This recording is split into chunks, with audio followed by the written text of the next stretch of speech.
Most people think you need a racing license, a multi-$100,000 race car, and a super fancy trailer setup to get into wheel-to-wheel racing. And that's what I used to think too, until I tried this.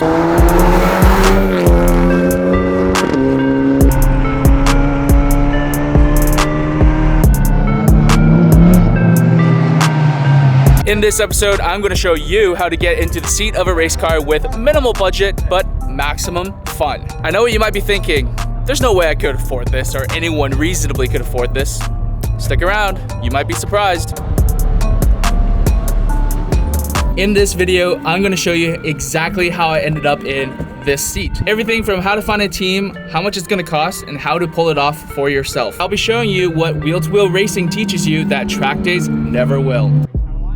Here on 2Track Mind, we cover modifying cars and everything related to grassroots motorsports. And today, I'm about to start my first race of the season in a car I didn't build, racing wheel-to-wheel in a grid that's 30 cars deep. Of all the motorsports experiences I've had, there's really nothing like it.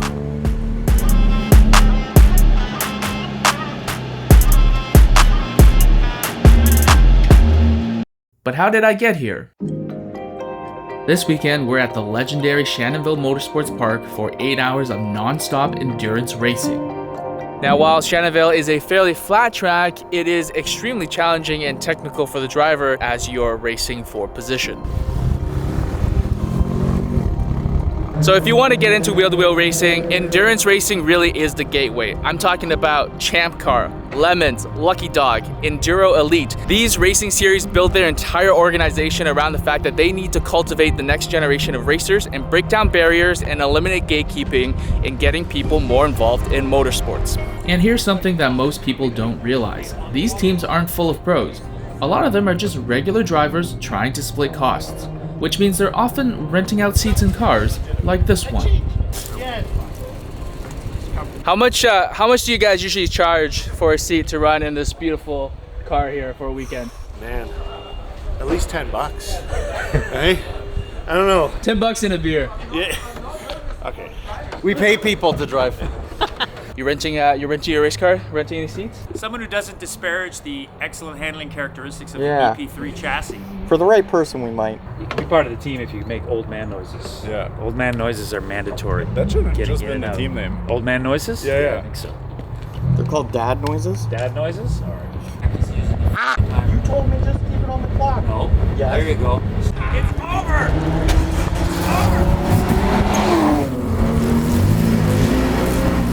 So Demi, are you also renting a seat this weekend? Yep, I'm driving this Miata right here. So what does this foam do?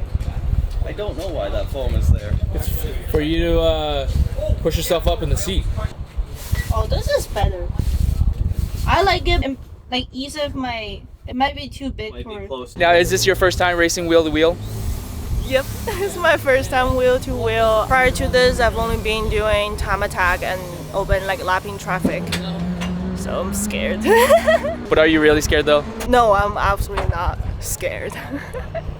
All right, let's see how she does this weekend. 5 minutes later.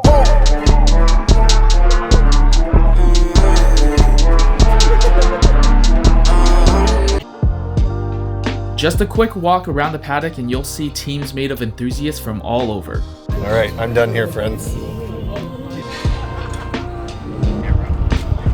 Everyone's sole goal and purpose for the weekend is to have a good time.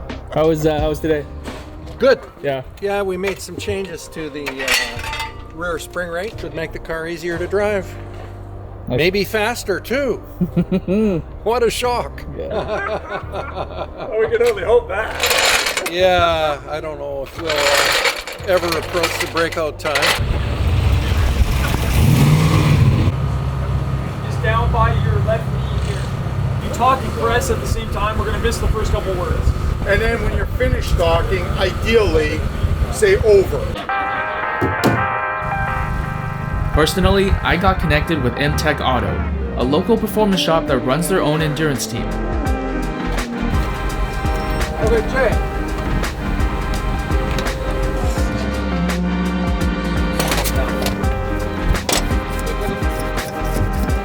They've got the car, the crew, and the pit setup.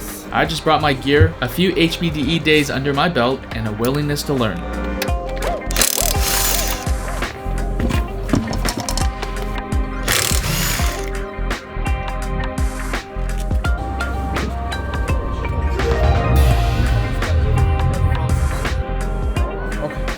Now, let's get back to the race. What surprised me most wasn't the speed, it was the chaos.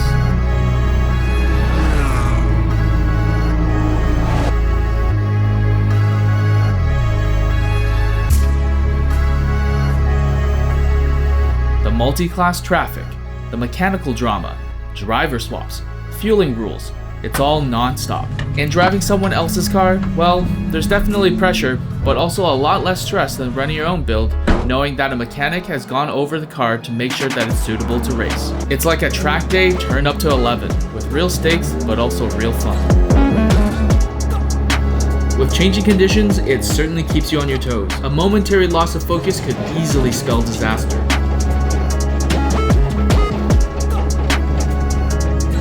Now, for any given race, a team's probably going to charge anywhere between $1,000 to $3,000 for a stint in their race car, and that's just going to depend on the level of preparation of the car. You know, is it a lightweight 90s Honda or is it a 2020s BMW? And you might be thinking, Jason, $1,000 to $3,000, that's still not cheap. But when you break it down and do the math, this is by far the cheapest way to get seat time in a wheel-to-wheel racing environment. Now, the best part is you don't actually need a competition license to participate. All you really need are a couple of track days or HPDEs under your belt so that you know proper etiquette and to keep yourself safe out there. Beyond that, you'll need to acquire your own set of safety gear. To be honest, you could probably even rent that from a couple of teams. All you need to do is find yourself a team that's cool with bringing on new drivers and willing to coach you up. Check this out. I'm in the official Lucky Dog Racers Facebook group, and there is one posting from JR Motorsports, Rive and Drive, in one of their Miatas for Willow Springs, and also an E46 with Martinelli Motorsports for AMP. So a lot of teams are looking for drivers, and you can definitely be one of the people to fill those seats. One thing that you'll definitely want to ask teams is how they deal with damage. Now, obviously it's not something that you want to happen, but it's a good thing to know just in case, to consider the downside risk. While HPDE is great for learning fundamentals and going for personal bests, when it comes to wheel-to-wheel, you've got to adapt. Driving offline, braking early, defending clean, it's a totally different skill set. No one's pointing you by, no instructor telling you to slow it down. It's up to you to stay safe and stay competitive.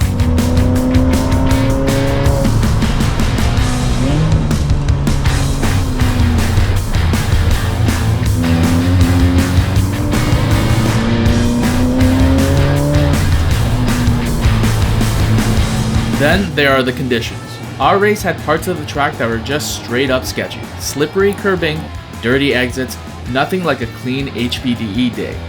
It forces you to read the track, trust the car, get real-time feedback in a way no classroom or lead-follow session ever will.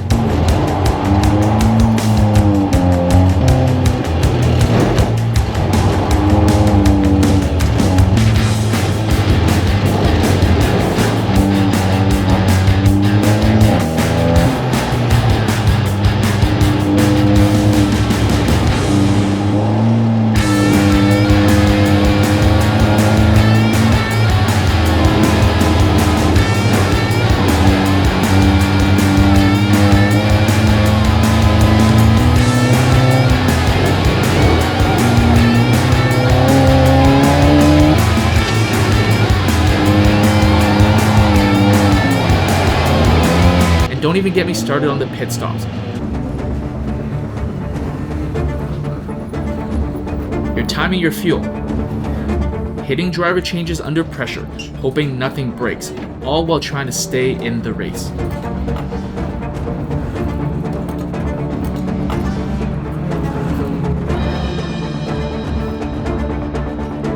After starting the race in 5th position, I was able to bring the team up to 2nd after the first stint.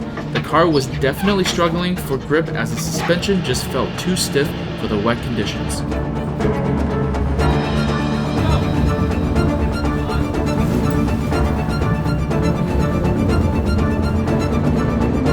I have to say that was probably by far the most difficult, engaging, and mentally taxing stint that I've done in endurance racing.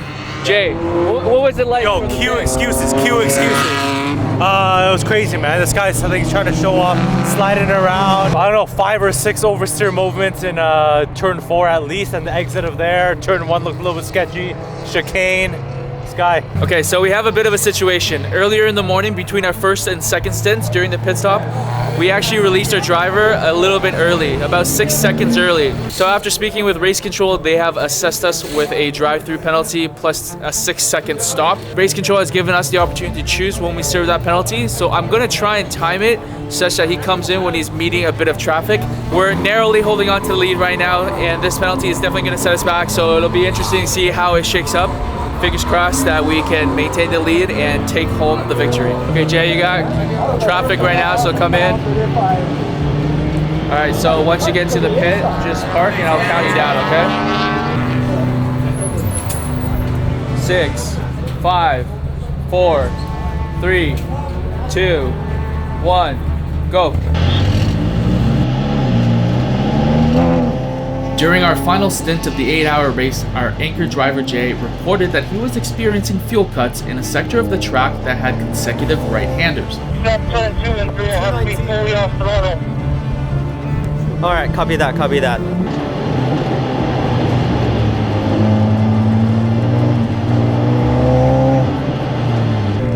3 minutes to go, 3 minutes to go.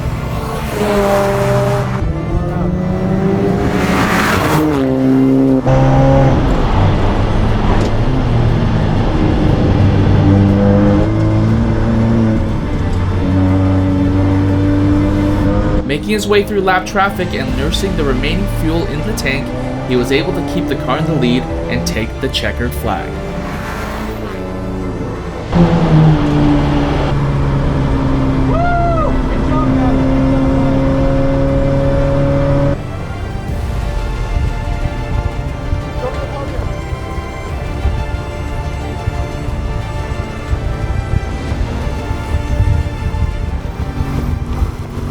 Good job, buddy. Good job, guys.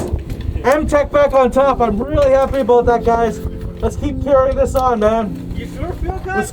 You sure? Yeah, there's How many fuel cuts? Yeah, turn 2, turn 3. We're gonna see the footage, you know that, right? No. Good job, guys. Just you, buddy. Just you. Always you. Just you. Always you with the fuel cuts. Somehow we pulled it off.